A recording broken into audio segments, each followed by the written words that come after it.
Après avoir ordonné aux enfants d'Israël de lui construire un sanctuaire, il dit en particulier à Moïse, « Regarde et fais d'après le modèle qui t'est montré sur la montagne. » Exode 25, 40. Dans les chapitres suivants, du 25e au 40e, nous avons beaucoup de détails concernant la manière de construire le tabernacle. Lorsque tout l'ouvrage fut achevé, comme le Seigneur l'avait ordonné à Moïse, la gloire du Seigneur descendit et remplit le tabernacle. Exode 40, 34. À partir de ce jour, le Seigneur commença à parler entre les deux chérubins. Nombre, chapitre 7, 44, verset 89. Lorsque une personne voulait connaître la volonté de Dieu à l'égard de quoi que ce soit, elle allait vers Moïse ou Aaron. Alors Moïse ou Aaron entraient dans le lieu très saint pour trouver la volonté de Dieu pour cette personne. Dieu parlait d'entre les chérubins. Ensuite, la colonne de nuée se tenait au-dessus du tabernacle. Après quelques jours, quelques semaines ou quelques mois, la colonne s'est levée. C'était le signe que Dieu leur ordonnait de poursuivre leur marche. Il y avait de grandes particularités dans le sanctuaire. Dieu parlait à son peuple d'entre les chérubins, et la divine présence les conduisait par la nuée. Sans le sanctuaire, cela n'aurait pas été possible. C'est pour cette raison que Dieu lui demanda aux enfants d'Israël de lui construire un sanctuaire. Il nous est dit dans Hébreux 8, 5, lesquels célèbrent un culte, image et ombre des choses célestes, selon que Moïse en fut divinement averti lorsqu'il allait construire le tabernacle. Et soin lui fut-il dit de faire tout d'après le modèle qui t'a été montré sur la montagne. Ainsi donc, le tabernacle construit par Moïse était seulement un exemple ou une ombre de la véritable maison de Dieu. De même que le sanctuaire avait été nécessaire dans la vie spirituelle des enfants d'Israël, la maison de Dieu l'est aussi pour nous. Mais où pouvons-nous trouver la maison de Dieu en ces jours? Pouvons-nous la trouver dans les grands et fastueux édifices religieux que nous voyons dans les différentes parties de ce monde?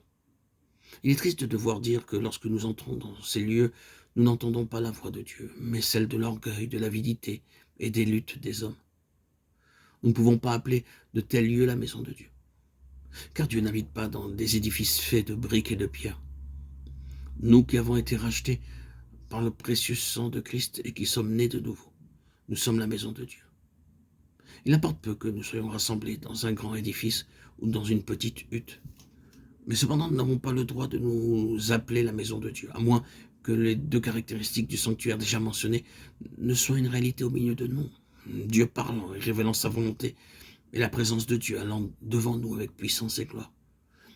Car lorsque nous pouvons entendre Dieu nous parler et nous révéler sa volonté, alors sa puissance et sa gloire pourront se voir au milieu de nous. Si vous étudiez les passages de l'Écriture concernant cet épisode, vous remarquerez qu'avant que Dieu ne demande aux enfants d'Israël de lui construire un sanctuaire, ils durent expérimenter deux faits importants dans leur vie corporative. Premièrement, ils furent délivrés de l'ange de la mort par le sang de l'agneau aspergé sur les poteaux et le linteau de la porte. Deuxièmement, le modèle céleste du tabernacle fut révélé à Moïse sur le sommet du mont Sinaï. Et c'est à travers lui qu'il fut communiqué au peuple. C'est alors seulement qu'il leur fut demandé d'apporter leur offrande volontaire.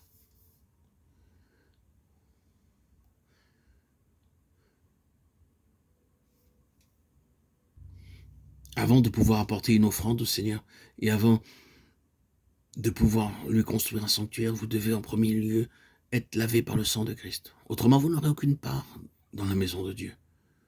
Dieu n'acceptera pas votre argent ou quelque autre offrande que vous pourriez lui apporter.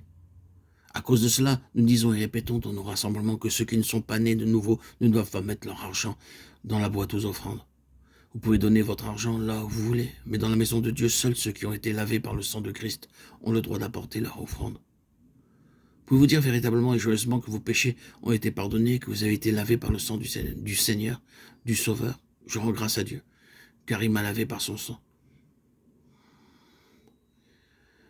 J'étais un grand pécheur et un blasphémateur, mais mon Seigneur Jésus m'a cherché et m'a sauvé à cause de son amour infini et de sa miséricorde.